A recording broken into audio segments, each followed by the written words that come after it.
afternoon, good morning, greetings from wherever you're tuning in from around the world. Thanks so much for joining us on our first podcast. This is episode 1, and I have with me Benjamin Nussbaum and John Kleven. These gentlemen don't need an introduction, but I'm going to give them one anyways. To my left here is Benjamin, and Benjamin Nussbaum has maybe been a little bit under the radar for those in the industry, but he has been in the industry for going on 17 plus years? 2006. Yeah, since 2006. So Benjamin is hands down the most talented installer I've ever had the privilege of meeting, and he led the Metropolitan Detail team, being a very, very early adapter of paint protection films, growing that into multiple installers and a completely different organization than when they really started. And now he is the vice president of STEK and supporting us from a very technical standpoint with his hands-on expertise and chemical background. Well, thank you for the introduction. That's very nice. Yeah, my pleasure. And then to my right is John Kleven. So John, he's done a great job of getting his face out there, but he has been the president of STEK and also co-owner with Benjamin of Metropolitan Detail. John has an excellent reputation in the industry for really building relationships, but coaching people, knowing the traditional ways to detail cars to the nth degree that, the average consumer is going to have no idea this kind of processes are even involved. So John knows all things vehicles. He's an expert and kind of encyclopedia when it comes to your cars as well. And we're very lucky to have these guys, one on Team STEK, but also joining us on the podcast today. Awesome. Thanks, Michael. Yeah. So we're going to get right into it. We did prompt a question to some of our STEK network, and there are a few other topics that were briefly touched on, and we're going to save those discussions for future podcasts. So for today, it's really just going to be about pricing. We think it's an important conversation that needs to happen, and we want to come in as a source of education for all of our audiences so that they can best understand really how to grow in this industry and what they're doing that maybe is already great, and other things and opportunities for them to improve and see more growth. And so we're going to be primarily discussing this in the context of pricing. And just to kind of give you guys some introduction and background, we're going to share some of the research that we did among local installers and installers throughout the country on pricing that they're offering for traditionally full front ends and other products and services. So as I get to some of those numbers, what we're going to see is for clear film, there's a pretty wide range. We were calling around a bunch of different shops acting like someone that we're not. And we heard that the lowest for a full front end was $1,450. And we heard the highest was $2,800. So that right there is a big $1,400 swing. John and Benjamin, what are your first impressions from just hearing the low number and the high number? Well, I would probably start that somebody's leaving a lot of money on the table here. And so a big reason to get into PPF is because it's pretty lucrative. So if you've been detailing cars, you've been waxing cars, eventually you get to ceramic coatings, and then you step your business up and you start installing PPF, you'll notice that you're going to grow a lot more revenue. And this swing of $1,450 to $2,800, that's almost a 50% discount. So what I would tell that person, charging $1,450 is like, you're trying to compete with this person at $2,800. They may be, perfectly wrapping all those edges, and they may be doing a really nice, precise installation, right? But you don't need to be 50% less, right? You're competitive at $2,200. So the average price, it looks like it's about $2,047 from everyone that we called around, and even $2,047 to $2,800. If you can't swing that customer away at $2,000 or $2,100 away from $2,800, you probably don't want that customer. So there's plenty of work to go around, and I think that they're just leaving way too much money on the table when you're running a good business. You have to account for benefits and payroll and taxes and all these other expenses that a lot of times are not calculated into their profits. And at the end of the year, they might look back and say, wow, I did all this work for nothing. But what is the difference? So on the lower scale of $1,400 and $2,800, what are they actually leaving out? The guy charging $1,400, he may not even be here in 6 months. So there's really no competition. Do you want someone to back your install? Do you want someone that's doing a good job? Or do you want someone that's new and price pounding the industry to get the job? Really, what you're looking for is something that suits your budget. So there may be someone who's actually interested in spending $1,400. That doesn't make the install unacceptable. It just might not be the pricing for a particular client. So when you're getting really disturbed and distraught when you have a lower price, are you actually losing that sale? That client may not even come to you, whether you're at $2,500 or $2,800. They may need someone that's at $1,400. So to have in the industry a large scale of installation options, it can also help your shop. You can stand out more. If you're the guy charging $2,800 and you have someone down the road pounding you and they're doing it for $1,400, it's okay, because the chance is you may not have actually been getting this job yourself. It was for the people that needed that price point. So yes, 100% leaving money on the table, $1,450 is way too low in my opinion, but for somebody, it might be okay. But don't leave money on the table. Bring it up closer, because like John mentioned, which is the takeaway of this, is you're competing $200 less. You don't have to be half. And I'll add something to that as well. And that is in our shop, we have a clean shop. We have a good reputation. And I guarantee there are customers who would come to a shop that is offering a $1,450 front end. They'd come to us and say, hey, I don't have anything for $1,450 for a full front end, but maybe we have a partial that would work for you. And that customer, just based on speaking with our shop, the knowledge that our representatives are providing them, giving them all this good information, they're seeing the shop, they're seeing the cars being worked on in our shop, the cleanliness of the operation. A lot of people would probably rather buy the partial front end because their budget, like Benjamin said, is $1,400, $1,450. Sure. They would rather buy that partial front end from us because they know that we're going to stand behind the product. The quality is going to be great, and there's just it's a easy, safe move going with our shop rather than going with this shop that might be messy, like Benjamin said, may not be around in 6 months or a year, and that can be a real problem. Absolutely. I think both those are excellent points. And there's a common trend in this industry that you do get what you pay for, but there's kind of that line to walk. And I think to John's last point is that service is oftentimes that differentiator. How did I feel when I was talking to that shop? Did they take the time of day to answer all my questions or ask if I had questions? And there are some folks that will just kind of cut you off. This is the short and narrow. And that can help make that choice a lot easier for you as a consumer, whether it's a low or high price point. But the general expectation is as you pay more, you should get more out of it, right? And that's where the higher level of customer service and potentially install quality comes from, which will bring us a later point that we'll discuss too. But I'm curious, product specifically, we just launched our new Dyno Chrome paint protection film. Now, this is the first chrome metallic paint protection film in the world. How do you even begin to price something like that out? Pricing something like that you'd have to step back and think again. We can go back to the previous discussion of $1,400 or $2,800. Most likely, you're going to need some experience for this film. I'm just telling you, you're going to need experience for this film. It's not as difficult to work with as a lot of the chrome products out there, but you need some experience under your belt. So there's a good chance that the guy charging $1,400 doesn't have the experience to price this product and make money, okay? So make sure that when you're looking at price, you're also looking at the education that you're getting, whether it's after the fact or before the fact of what you're actually purchasing. So the education that you're getting, you may have to pay for because the guy charging less doesn't have the time to educate you. So you're paying for education as well from the experience of the shop. So now you've chosen a shop that knows the product is difficult, okay? We know as an installer, I just made a video the other day for you guys to enjoy. It's going to come soon. Installing chrome. It's difficult, okay? It's not clear. You can't see through it. It's a fashion film that is much stiffer to stretch, but it's workable.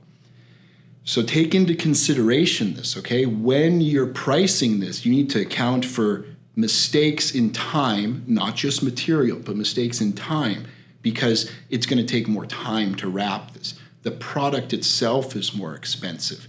The skill of the installer has to be there. So you're going to charge more.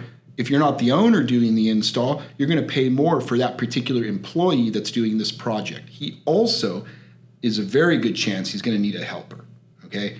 So I did a demo just to show that this film can be done by yourself. I did a deck lid on a Jetta. It was a pretty good stretch, guys. And a lot of people are going to need an opposing mate to pull against when you're doing this, all right? So your increased just went up on your price. You just raised your price of the cost of the shop because you got two people working on one job. So how was I going to price it? I'm going to say 3 to 4 times the cost to film. Personally, I'm going to go towards the side of 4 times the cost because I have experience working with clear film. I'm a little slower, got to be perfect when I'm working. So I'm going to go with the 4 times. If another shop wants to go 3 times, they can do it and almost likely fix it, is how it used to work, right? So that's where I'm at. 3 to 4 times. Absolutely. And to put a dollar figure out there, then maybe that range is 15 to 20,000 that you would entertain. Depending on the car, if let's just say, since everyone knows about Teslas, right? Let's say you're doing a Tesla, I could see wrapping a Tesla around $16,000. But if someone came into the shop with a Ferrari, a Lamborghini, a McLaren, an R8, I'm not going to talk to you for less than 20,000 personally. Yeah. Just given the difficulty of the panels. Oh, yes, and the time it takes. Yeah. Your car's sitting in this bay in your shop while it dries, while you're working on it. So you have to think about how many jobs you can get out in the time it takes to do this car. You can get 2 or 3 regular wraps out in the time you're going to do one chrome car. I think that's fair to say. Yeah, it's a big opportunity cost. And so, John, building off of that, what is your response if say, you were the consumer, the car owner, and you're interested in chrome on one of your cars, and you hear it's going to be, maybe upwards of $20,000? Where does that make sense to you, and is there still a purpose to this product? Sure. So I would just add on to what Benjamin said earlier, that this is what I would consider to be a special order product, right? So typically when you order something special order from a shop or another business, there's no refunds, there's no discounts and things like that. It kind of is what it is, right? So if you guys are installing Dyno Shield on day to day and you mess up on a panel, you know what? You just grab your next roll of Dyno Shield, because you're ordering this film constantly. It's not such a big deal. But if you go through a whole roll of our chrome film and you don't have enough to do the next car, you're going to need to order another roll. And that roll, you may take off 10 feet off it, 20 feet off it, but now you don't have enough to do your next car. So you're going to need to order another roll. And because of the price being so expensive of the film compared to a clear film, and it's a non-stocking film, you need to just, have that buffer. You need to be, compensate for that when you do your pricing. So it's very important that you get enough that you can pay for, your first and second roll of film and still leave some margin on the table because, people mess up. They cut something too short. They overstretch the film. They damage it. It ends up peeling. Yeah. Other issues. Yeah. So, something that in doing this video and doing the install on the Chrome myself and working with it more and more and watching the film the next day, I was telling the film crew, I was like, oh, this is going to dry out. But as an installer, I know that. As an owner of a shop, if you have installers working for you and they're telling you, oh, that's going to dry out, start listening to that and start paying attention to it, okay? Because if an installer comes up to you and says, hey, this is going to dry out, and we're talking clear film for a second here, and in the morning it's not dried out, oh, shit, you got to redo it, right? Okay, so then the next time that same installer tells you, hey, it's going to dry out, and it doesn't dry out, you start to wonder if it's actually going to dry out. Well, in this video that I just previously made for all of you guys to enjoy this installing techniques, stuff was going to dry out. And I made a point to bring the crew down today and show them, hey, look, it dried out, because it really did. So choose your installer that's matching your expensive film. And if Frankie's is telling you the shit's going to dry out and it doesn't, don't have him do chrome because it's not going to dry out when he tells you it's going to. And this film is so smooth and so flat that it actually grabs the texture of the orange peel under the car. Like if you had a car that had mad orange peel from the factory, like a BMW, and you put this film on it, it's going to have orange peel in the film. But it's not because the chrome has orange peel. It's because it does a good job of grabbing what's underneath it.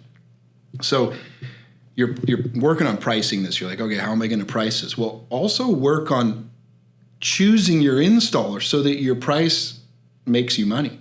Because if the guy's not wrapping edges well and he's the one that's always, or she's the one that's always got it peeling right by the mirror where the door goes in behind the fender, I mean, he might not be your guy to do the install of the chrome, and you're going to lose money because you priced it on the low end to hope to get the sale, but then you keep having these mistakes or things don't heal out. So the film does a really good job of sucking up and tightening down, and if you leave a little bit of moisture behind it, you know the difference between moisture and water and moisture and air, and you can really save some money on your pricing as long as you pay attention to the technicalities in the install.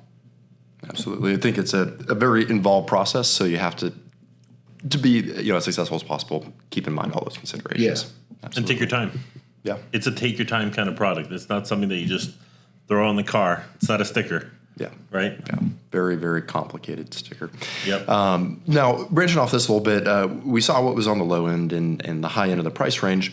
So those folks that are on the low end, why are they pricing low to begin with? And what benefit does that give them? But largely, what does that do to the industry as a whole as well? Well, I would say there's a couple reasons for people to be on low end. One is that they're inexperienced and they're just It's learning. like the main reason, right? The main reason is that. There's also the very high volume shops that figured out how to make money at a very low cost and get business through the door very quickly. So PPF is not a very quickly type of process. So if if you're someone who cares about the details, and that may not be your shop. Yeah, absolutely. And how does this negatively affect the industry? At least this is some of the feedback that we've heard. And Give me the question again. So if you are a shop and your prices are very low, you're undercutting the competition to try to get some of this work, it sounds like, how does that negatively affect your competitors or the industry?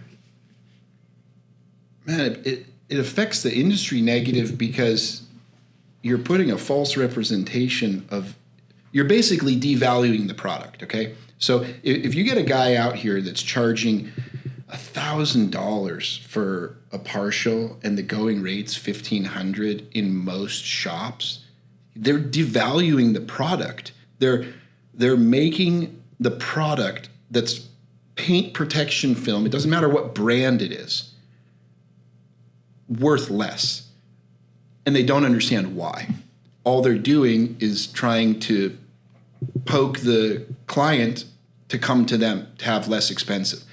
But again, they're not giving the education that's necessary. Okay, so you have a whole bunch that comes into play. One is shop environment. Are they going to have a clean install for $1,000 if they're just doing a partial? Also, where is it being done? Is it at the dealership? Are you buying something for $3,000 at a dealership and then you're upset at the dealership because you're buying it down the road for $1,000? Not really, because down the road doesn't come with the same warranty at the dealership. If you spend more money at a dealership than you do at a shop, that dealership's selling you a warranty. Okay, so you're most likely going to get that product covered. So make sure you're comparing apples to apples, whether the quality of the film is there, where it's being done, and who's doing the install.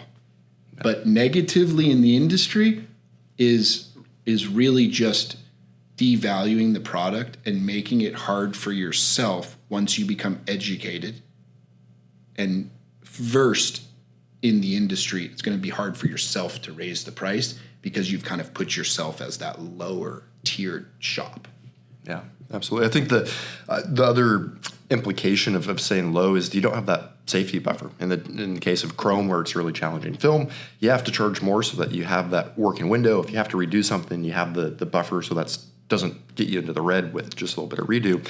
And so for those shops that are on the low end, if something goes wrong, say that trim piece popped out poorly and you have to go replace it, buy a new part from the dealership, well, those are all the costs that are going to start coming in that you don't have coverage for. I don't think that the shop that's charging $1,000 or $1,400 is even telling you they broke your molding.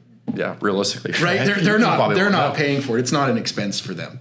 Yeah. They just put that side of the car against the wall, and when you pick up, you can't walk there because there's a shrub or something like that. I don't think they're even. And if you do find that someday, though, well, the result is you just have a bitter taste in your mouth, right? You're like, I don't want film again. I'm not going to pay to have my car worked on in a detail sense. And that can be a blanket statement that just because this one shop, this one product was a bad experience, now that's going to translate to everyone else in the industry, whether it's coating or film or otherwise. It's not going to hurt or not going to help people want to come back to anyone's shop. Yep.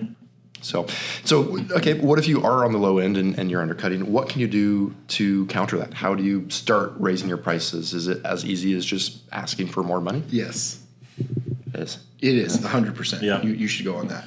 So, it's really interesting when you look at different markets, because we see a lot of different markets. You look at a market like ours, we're in the Seattle area. You look at San Francisco, the Bay Area, even a lot of Scottsdale, like very high-priced areas, New York. And you notice that the average price it's way up high. You go to you compare San Francisco to, let's say, Orange County or LA.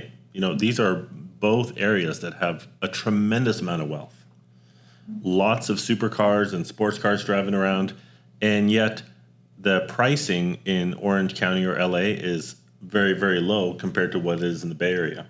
And it's because in the Bay Area, they have established this as a premium type product or service. And in Orange County, LA, I feel like there's been a lot of installers who have come on board because they feel like, it's easy to become a PPF installer. That's not the case for STEK. So we actually validate our installers. We make sure they go to our training class and that we allow them to buy our film. But there are companies that'll just sell film to anyone. You can buy it on eBay.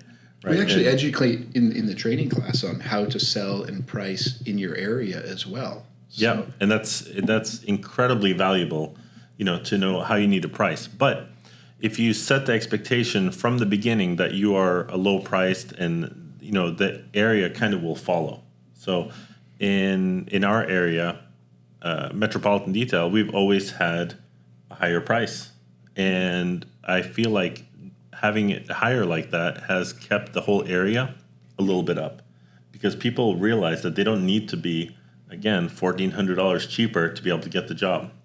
And we don't need to get every single job, because there's enough margin in the film, in the installation, that we don't need to worry about getting every single job that can possibly come through the door. We can't do every job. There's enough cars for everyone. We need the people to take some jobs from us, because chances are we actually didn't want to do that client's car anyway. Well, would you rather do 20 cars at $2,800 a month? At $2,800 for a full front end? Or would you rather do 40 cars at $1,400? Right? I'm a 28 car guy. Yeah, exactly. Right? All day. So there's But how do you combat that? Okay, so we've got a shop that's doing top tier work, and we've got a shop that's crunching at the bit just enough cheaper, and then this guy that's just cheaper than the top shop is trying to get business away from like the top dog, and then the middle dog, now he's got a new guy eating at the bottom. Mm-hmm. So the middle guy's like, hey, what can I do to combat the guy at the bottom that I've been doing to you for years? Well, what do? You hold strong. And when someone comes to you and says, hey, Billy's charging $300 less than you, can you meet me in the middle? No. Go to the guy that's $300 less, because that's what you're looking for. And then you'll find that those people, they actually don't want to save the $300. They want to work with you. But you make it easy for them because you're like, oh yeah, I'll give you 150 off. But like, don't do that. Like, hold your value, hold it, and hold strong. And if they don't come, they'll come next time because they're going to be unhappy. And they're obviously coming to you because they're really just trying to nickel and dime at this point because they want that extra 150 off. The only reason they're price shopping is because they know that in the past you've haggled. So just hold strong. It'll work. Yep. I agree 100%.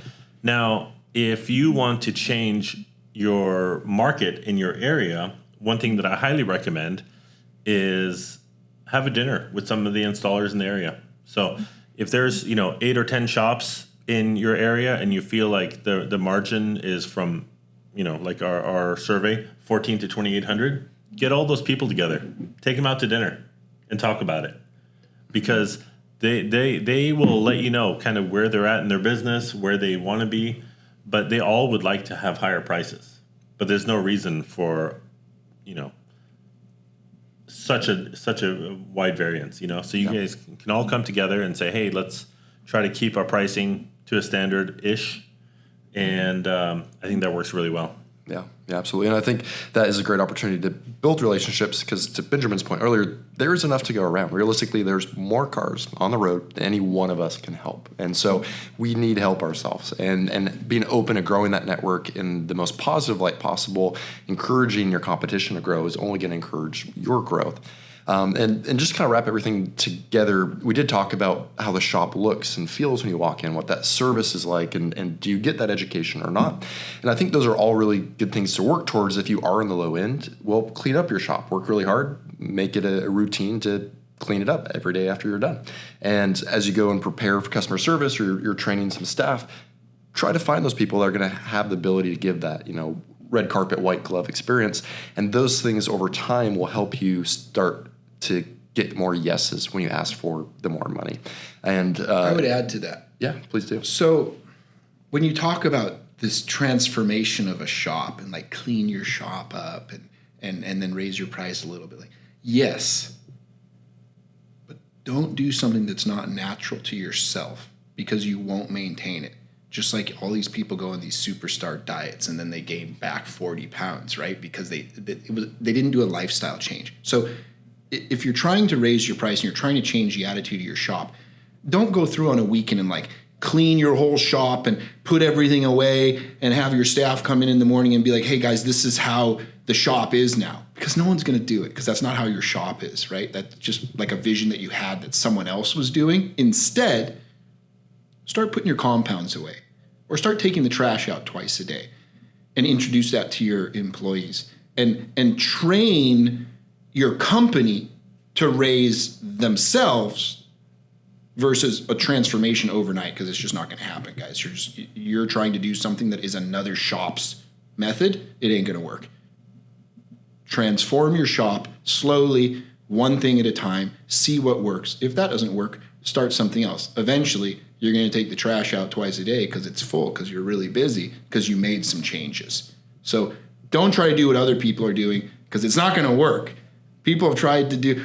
John and I had a detail shop open up right next door to us in 2008, six? Yeah, right when we opened. Was it right when we opened? Yeah. God, we sank them. It took us 8 months, but we put them out of business so quick. The guy would shake when we would get out of the car because he didn't know if we were going to take his clients that day or not. It was fantastic. So just have some good competition. Competition's healthy. Threats are dangerous. Enjoy your shop and make it what you want. Yeah, beautiful. I think one point just before we shift gears here is focus on yourself. And that just goes back to, well, what can I do? All these competitors are doing amazing things. Stop looking at the competition. Totally. Look inwards. Look at my shop, myself. What can we do better here every day? And that's going to make the difference. That's what the customers will notice. It's not going to be how close was I to doing what that guy was doing. It's how close are you to being your true self. Totally. So, yeah. Well, cool, guys. As we do shift gears, another price question that comes up somewhat frequently is, how do we price with STEK having film, but us having to purchase software elsewhere? And to us, honestly, it seems fairly simple, so we're just going to break that down to you as simply as we can. But you want to build that cost into your jobs costs so that over the course of the month or whatever that subscription is, you're covering your costs with incremental increases on your customers' invoices. And this would be $10, maybe $25. If you're doing, for example, say the software is $600 for that month, and you have, say, 6 cars a week that you're doing, a total of 24. Well, that means that per job, every car, you're going to need to pay another $25, and that automatically is going to cover your $600 a month software expense. And that is an incremental cost. That $25 shouldn't make or break the customer saying yes or no to working with you, and helps you essentially meet that delivery of, no cutting on the vehicle or whatever that guarantee is that you have for the customer. Well, and your $25 increase or $50 increase or $12 increase, depending on how many cars you do each month, is not really that big of a deal, guys, because you're actually saving time, and time is money. We're using, thank you for letting someone use the product you should be saying to them. You're using a software, you're plotting something, you're able to then put it on without any cutting, and you're done. So you actually save time. You didn't have to bulk. So the $12, the $25, or the $50 increase per job is saving so much more time than the value, that monetary value of that specific job. You just save so much time. Kind of brush it aside and look at it as a cost of doing business, because it just isn't that much extra money. I would also add to that, like Benjamin said, labor is so much more expensive. I can pretty much guarantee that every shop owner that we're talking to today spends more on labor than they do on film. Oh, for sure. So if we can save money on labor by plotting the material, you're saving money. Yeah, implied cost savings there that might not pencil out very clearly, but when you think about it more. It's the same reason, it's exactly the same reason that you don't walk over and put your hand down on the table and tell your employee, don't unroll a new piece of film, use the piece here. Yeah, of course, he might have had a piece on the table, and it might be dirty, and it might take a while to clean and fight the dirt as the install. Instead, the guy knew, hey, I'm working on a Lamborghini. I'm going to roll out a brand new piece of film and do the install. Yeah, there might have been a used piece on the table you could have used, but the time it would take to struggle that install, it was better to just use fresh film. So the same thing goes. It's not that much more money, but you were able to do a nice plotted package that actually saved you a bunch of time. So in the end game, the cost of the film is the least expensive part. The cost of the plotter is the least expensive part. It's your labor. Labor is the most expensive. So in general, the cost of software reduces labor. Therefore, it's a no-brainer. It's worth the investment every time. Yeah, I also would say that I think a lot of people focus on cost cutting in their business. And cost cutting, of course, is not a bad thing. If you can save money, that's always good. But I really put more value into gaining more and new and better customers. So if you can market yourself better, if you can do a higher quality installation where you can charge more for it, sales fixes a lot of problems. So if you can generate more revenue for your business, that's more important than saying, hey, you know what, we're going to switch from Keurig cups to a pot of coffee so we can save $8 a month. Yeah. That's not your problem. You need more revenue in your business, and revenue fixes a lot of problems. So you don't need disposable coffee filters, is what you're saying. You need K-cups because it saves time. Yeah, right. And then you don't have to clean up the counter. There isn't all the grounds all over the place. You just throw the K-cup away and you go back to work because you have your coffee. So you're saying that K-cups actually save money. Yeah, and so does cutting software. I'm in. Right. A little advertisement for K-cup there. Yeah. Well, I think that's brilliant. And to that point is if you build the foundation, people will come. There's a lot of cars on the road. If you do your best to keep the quality high, strive to give these people a good experience and the education they need to enjoy that process, not only just the interaction, but once they actually get their vehicle back, then you have very comfortable grounds to keep your prices high, help the industry grow. And I think a large part of this podcast goal is to get everyone in our network and beyond the STEK family on the same page, that we don't need to be doing this undercutting or price racing to the bottom. Let's all work on raising the standards for ourselves. And as a result, our prices, and as an end result, the industry as a whole is going to propel and continue seeing the growth that we have. Yeah, that's great. Awesome. Well, we have one more question here to wrap it up. And this was from Jeff McGovern, who's one of our long-term installers. He asked, can a film company protect its own interests while looking out for the interest of their installers? And briefly, yes, that is absolutely why we exist. And STEK, as a film company, installers have a very mutual interest. Your growth and your success directly contributes to ours and vice versa. And really, it's important that STEK protects our brand image by offering quality products that protect you and our network by being able to offer as much value as possible to your installers, your customers. But other than that, folks, we have quite a few more topics we'll be diving through in other podcasts. Let us know what you want to hear about or thought in the comments below. And thank you so much for listening today. See you guys next time. See ya.